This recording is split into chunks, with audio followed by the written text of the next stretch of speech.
यहां आना भी अल्लाह की मर्जी। अब ये जो बातें बता रहा हूं मैं, ये भी अल्लाह की मर्जी। अब मैं आपको चंद आपके होश उड़ाने वाले बातें बता रहा हूं, आपके होश उड़ाने वाले बातें। क़यामत के दिन मुंह दिखाना पड़ेगा तुम ना सबको, अल्लाह के सामने जवाब देना पड़ेगा तुम ना। तुम्हारी खबर में मैं नहीं आता, मेरी खबर में तुम्हें नहीं आते। तुम्हें जो खारी अल्लाह के सामने वो बताना पड़ेगा। तुम्हें हलाल खोर हैं क्या? अपने दिल पर हाथ रख ले को बोलो। हर आदमी को मैं कहता हूं ये, हर मां, हर बेटी, हर बहन, हर भाई, हर बूढ़ा, हर बच्चा जो बालिग है, जो कफील है अल्लाह के सामने जवाब देने का, वो इंसान अपने दिल पर हाथ रख कर कहे, क्या हम हलाल खोरों में जमा हैं या हम हराम खोरों में जमा हैं? बहुत कम है हमारे अंदर हलाल खोर, 90% हमारे अंदर सिर्फ हराम खोर भरे पड़े। कैसा? मैं बता दूं कैसा हराम खोर हमारे अंदर है। हमारे अंदर कितने ऐसे लोग हैं जो बैंक से लोन लेकर अपनी तिजारत चलाते हैं। हम लोग बड़ा बिजनेस होना, लंबा चौड़ा शोरूम होना, अरे वो शोरूम चलाने के लिए पैसा नहीं है इसके पास, लाखों का भंडवाल डालना, वो भंडवाल डालने बैंक से लोन लेता। अब बैंक का लोन का तो क्या, इंटरेस्ट का पैसा, हराम का पैसा। हराम का पैसा लेकर तू बड़ा शोरूम ओपन करेगा और तू बड़ा बिजनेस चलेगा, तो क्या तेरी वो तिजारत तेरे लिए हलाल होंगी? समझा? हराम के पैसे डालकर चाहे तू हार्डवेयर दुकान ओपन कर ले, फुटवेयर दुकान ओपन कर ले, तू तरकारी बेच ले, फ्रूट बेच ले, लेकिन जो पैसा हराम का डाला, तेरी पूरी तिजारत हराम की बन गई, तेरा खाना हराम का बन गया। तू हलाल खोर नहीं बना, तू हराम खोर बन गया। हम में से कितने ऐसे हैं, घर बनाते बनाते अधूरा हो गया, जेब के पैसे खाली हो गए। अब इज्जत का सवाल, कह रहे बेसमेंट उठाया, दीवाला उठाया, अभी छत भी पड़ा नहीं, प्लास्टिक भी हुआ नहीं, पैसे खाली हुए, कहते छोड़ बैठे। खानदान में, जमात वाले में, महल्ले में इज्जत का सवाल। अब वो कंप्लीट करने बैंक से लोन काटता, बैंक से लोन काट को घर बनाता। क्यों भाई? वो घर तेरी खबर में आएगा क्या? वो घर तेरी क़यामत में आता क्या? वो घर में तो हमेशा हमेशा जीता क्या? वो घर जो दुनिया में छोड़कर जाना है, उस घर को बैंक से लोन लेको हराम के पैसे लेकर बनाता। अल्लाह पूछता क्या? कई को बा तेरे पीठ के पीछे तेरे जोरू बच्चा के लिए हराम के बिल्डिंग कहीं खड़ा करके आया नहीं, अल्लाह पूछेगा क्या? नहीं। नमाजा कहीं नहीं पढ़काया, ये पूछता। हलाल कमा को हलाल कहीं नहीं खाया, ये पूछता। आज हमें हराम की बिल्डिंगा बनाती बैंक से लोन लेको।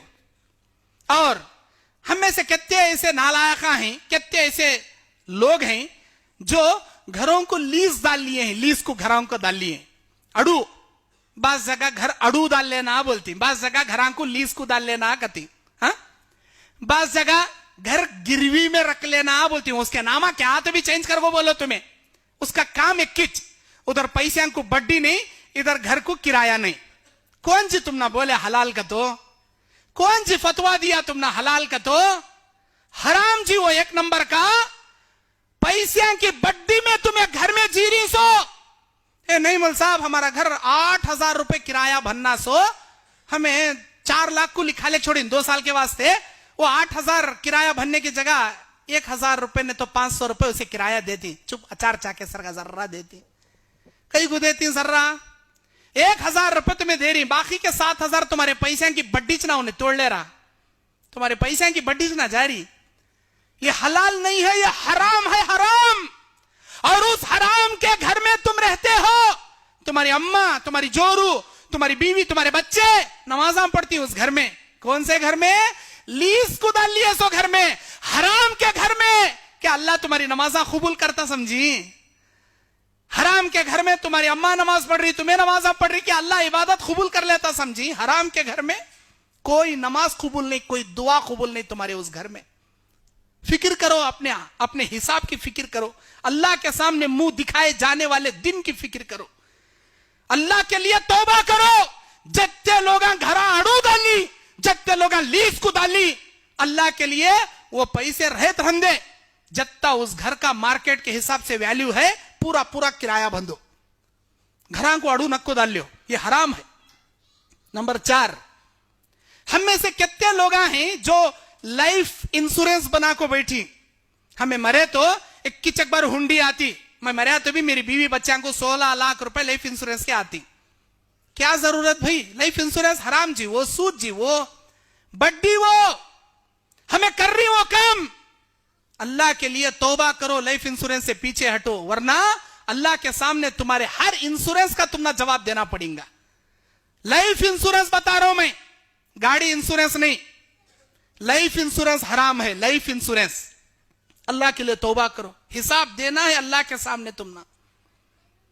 हमारी जिंदगी का कोई गारंटी नहीं कब मरती कब अल्लाह के सामने चले जाती, लेकिन मरो तो ऐसे मरो अल्लाह तुम्हारी मौत से खुश रहना, तुम्हारी मौत से नाराज नहीं रहना। नंबर 5, हम में से कितने ऐसे हरामखोरा हैं जो गली गली हमारे बैकां को भेज को संगे के नाम पर मंगा बना को बिठे हमारे बैकां को। संगा कहां तो भी जानते, संगा, संगा के नाम पर बैकां को लेक जाक बिठा डाली मंगा बना को।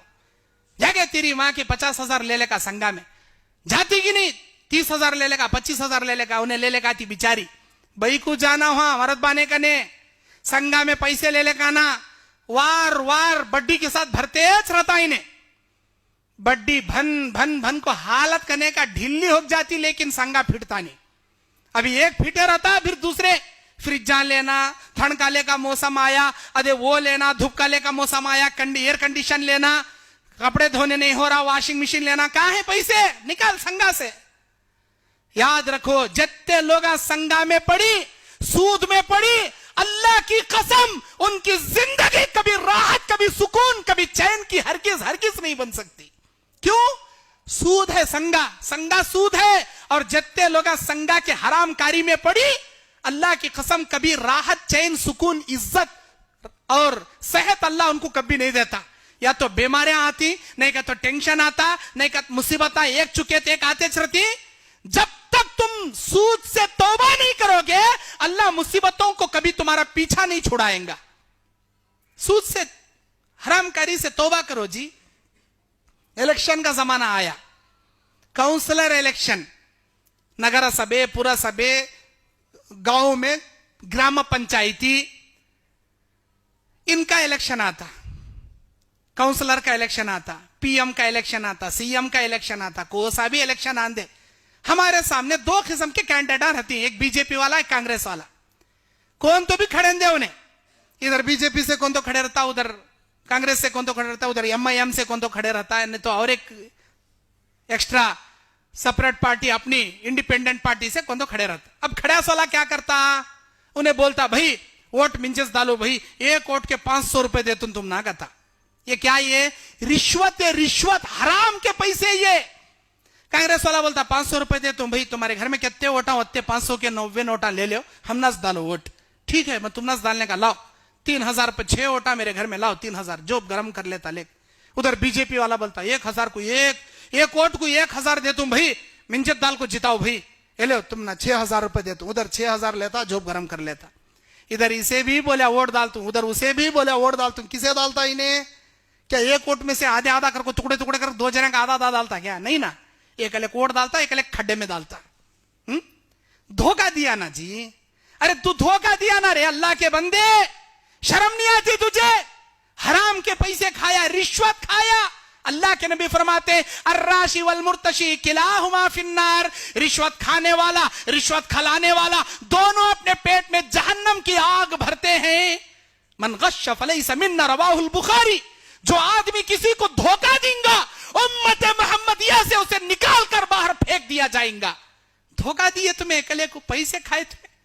इलेक्शन आंदे, अच्छे अच्छे दाढ़ी रखे वाले का ईमान बिक जाता। कहते एक नोट के वास्ते, मामूली 500 के वास्ते ईमान बेच को खाने वाले हराम खोरा हमें नालायक एक नंबर के। शर्म आना चाहिए, शर्म। नबी के जमाने में, नबी से पहले खजाना सामने आया तो भी ईमान नहीं बदलता था उन लोगों का। खजाना सुनने के हांडा लाख सामने रखे तो भी उनका ईमान नहीं बदलता था, ठुकराते थे वो दुनिया के खजाने को। आज हमें एक नोट के वास्ते अपना ईमान का सौदा करती ना जी, झूठ बोल को धोखा देती ना जी। अंदर से तुम्हारी जमीर करने का मर गई क्या?